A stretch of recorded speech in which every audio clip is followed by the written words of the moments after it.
Bonjour, aujourd'hui Abraham et moi allons présenter Urashima et la tortue, écrit par Neil Philippe. Urashima et la tortue. Urashima et la tortue est un conte d'origine japonaise au Japon. La tortue est un symbole éternel de vie depuis les temps les plus anciens.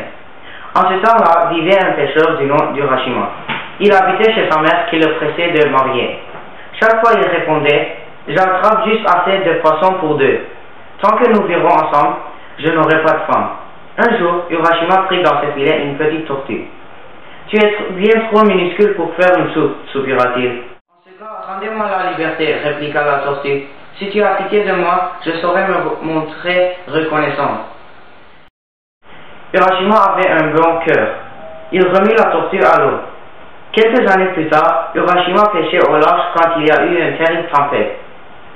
Sa barque chavira et Urashima tomba à la mer.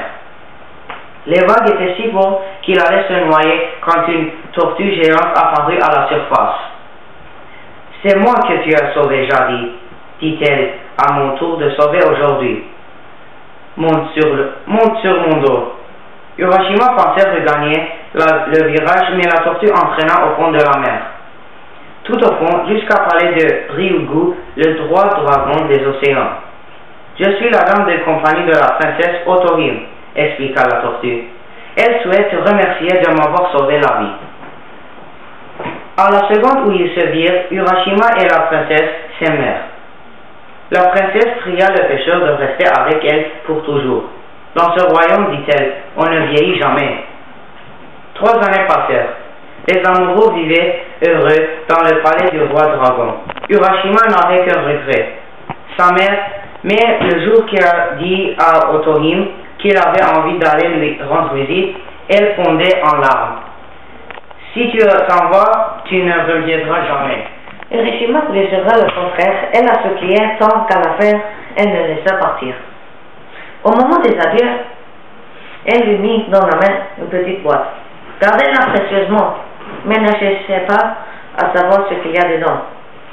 Si tu n'ouvres pas la boîte, la tortue ira te chercher sur la plage pour te ramener jusqu'à moi. » Urashima monta sur le dos de la tortue qui l'emporta jusqu'au rivage.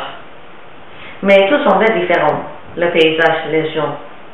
En entrant dans son village, il s'étonna que ne reconnaît personne. De sa maison, il ne restait plus que la fontaine en pierre et un escalier en ruine.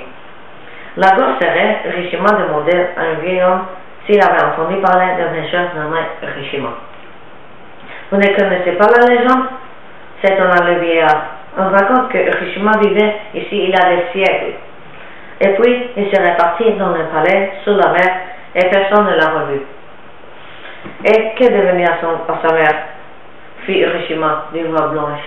« Elle est morte le jour où il est parti, il y a 300 ans. »« Impossible, je suis resté absent 3 ans, pas 300. » Il tira de sa ceinture la boîte de la princesse pour montrer qu'il n'inventait rien, et n'oubliant tout, il l'ouvrit.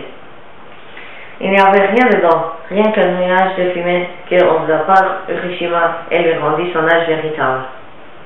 Il vieillit d'un seul coup et tomba en poussière.